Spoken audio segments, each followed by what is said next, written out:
67th of taekwondo state match preparation. இன்னைக்கு காலைல பார்த்தீங்கன்னா ராமேஸ்வரம் ரீச் ஆகிட்டோம். இது பார்த்தீங்கன்னா அரௌண்ட் 4 o'clock இருக்குன்னு நினைக்கிறேன். ரீச் ஆகிட்டு அதுக்கப்புறம் பார்த்தீங்கன்னா ஒரு ஷேர் ஆட்டோ பிடிச்சி ரூம் போயாச்சு, புக் பண்ண ரூமுக்கு. அதுக்கப்புறம் பார்த்தீங்கன்னா ரூம் கிட்டே சுட சுட காலங்காத்தால டீ காஃபிலாம் போட்டிருந்தாங்க. அங்கே பார்த்தீங்கன்னா இந்த ஒரு ஆளுங்க காலங்காத்தால ஒரு 4 மணி இருக்கும். போண்டா, சமோசா, பஜ்ஜி, வடைன்னு போட்டு அடின்னு டீ ஒரு காஃபி வாங்கிறானுங்க. இது சைடில் சாப்பிட்றானுங்க. நம்ம பார்த்தீங்கன்னா சுட சுட ஒரு ஸ்ட்ராங் காஃபி வாங்கிட்டு சூடாக குடிச்சாச்சு. அப்புறம் ராமேஸ்வரம் எங்கே இருக்குன்னு தெரியாதுன்னு பார்த்தீங்கன்னா அதுதான் ராமேஸ்வரம்.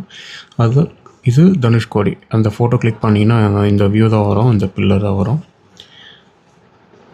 அதுக்கப்புறம் பார்த்தீங்கன்னா ஒரு காலையாக ஒரு ஷாட் எடுத்தாச்சு. நல்லா இருந்தது வியூ.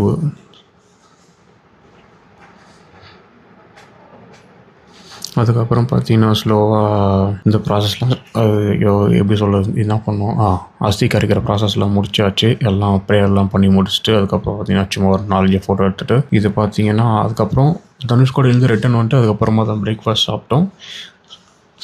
சாப்பிட்டதுக்கப்புறமா தான் ஞாபகம் வந்தது. அதுக்கப்புறம் சரி வெறும் இலையாக தான் எடுப்போம்னு சொல்லிட்டு எடுத்து வச்சேன்.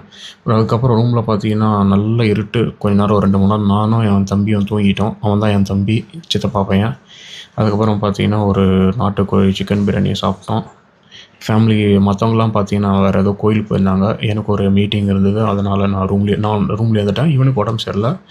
ஒரு பிரியாணி, சிக்கன் பெப்பர் ஃப்ரை, அதுக்கப்புறம் ப்ரான் பெப்பர் ஃப்ரை எல்லாத்தையும் சாப்பிட்டுட்டு அதுக்கப்புறம் ஈவினிங் இன்னொரு கோயில் போனோம். கோயில் போயிட்டு இது நைட்டு டின்னரு. எல்லோரும் படுத்தாச்சு. See you guys tomorrow. До свидания.